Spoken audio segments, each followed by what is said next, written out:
आषाढ महिना चालू झालेला आहे आणि मस्त जोरदार गारेगार असा पाऊस पडतोय। हवा सुंदर, गार वातावरण छान झालेलं आहे। तर आपला नेहमीचा बेत भजीचा होऊन जायला पाहिजे। त्यासाठी आपण आज वेगळ्या प्रकारची भजी बघूया। गोटा भजी, मेथीची गोटा भजी। त्यासाठी आपण इथे एक मोठी वाटी बेसन पीठ घेतलंय। त्यामध्ये अर्धी वाटी बारीक रवा घातलेला आहे। किंचितसा आलं किसून घालायचं। थोडासा ओवा घालायचा, 1 चमचाभर। तो घालताना असं हाताने चुरून घालायचा, म्हणजे त्याचा वास सुंदर येतो। मीठ घालूया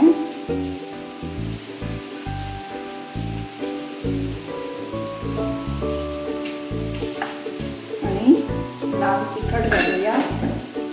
त्याच्यात तुम्ही हिरवी मिरची सुद्धा वाटून घालू शकता। तिखट हवं असेल तर तिखटही घालू शकतो।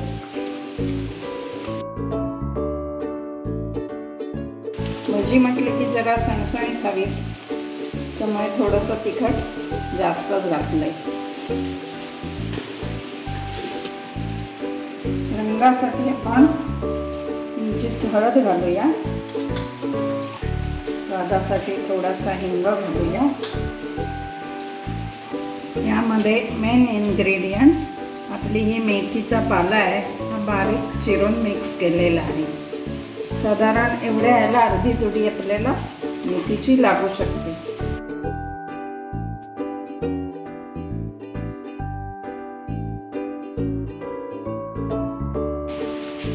त्याच्यात 2 चमचे दही घालायचं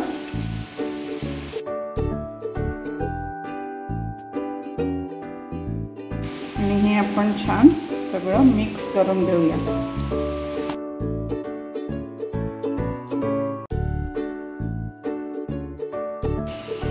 हे बघा, हे असं सगळं आपण मिक्स केलंय। आता ह्यामध्ये अर्धा चमचा बेकिंग सोडा घालूया, छोटा अर्धा चमचा। आणि त्या बेकिंग सोड्यावर 2 थेंब असं पाणी घालायचं, म्हणजे त्याची तो ॲक्टिव्ह होतो छानपैकी। आणि मग मिक्स करूया।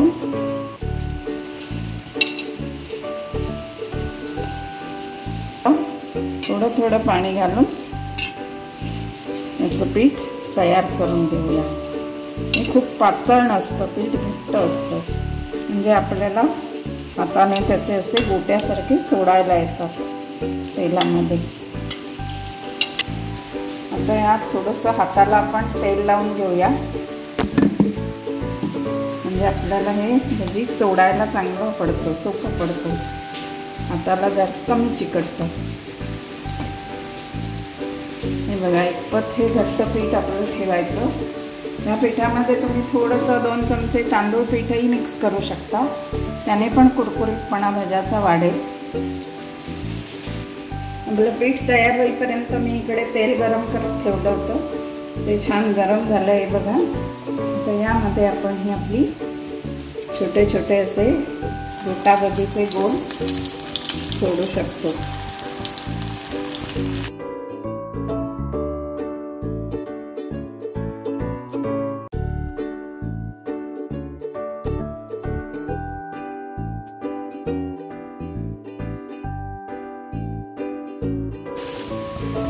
आता आपण ही भजी पलटून घेऊया। मस्त खमंग मेथीचा वास सुटलाय। गरमागरम भजी तयार आहेत। खिडकीबाहेर कोसळणाऱ्या पावसाच्या सरी, हातात चहाचा किंवा कॉफीचा कप आणि गरमागरम भजी, अरे वा, भारीच बेत। आपण बरेचदा कांद्याची किंवा बटाट्याची भजी करतो, पण ही भजी खाऊन सुद्धा आपल्याला कंटाळा येतो। तर अशा वेळेला जर तुम्हाला भजी खायची असतील आणि त्यात ती हेल्दी हवी असतील, तर नक्की ट्राय करून बघा मेथीची गोटा भजी। रेसिपी करून बघा आणि आवडली असेल तर लाईक आणि शेअर जरूर करा। त्याचबरोबर तुमच्या प्रतिक्रियाही आम्हाला जरूर कळवा। पुन्हा भेटूया अशाच एका चमचमीत रेसिपी सोबत। धन्यवाद।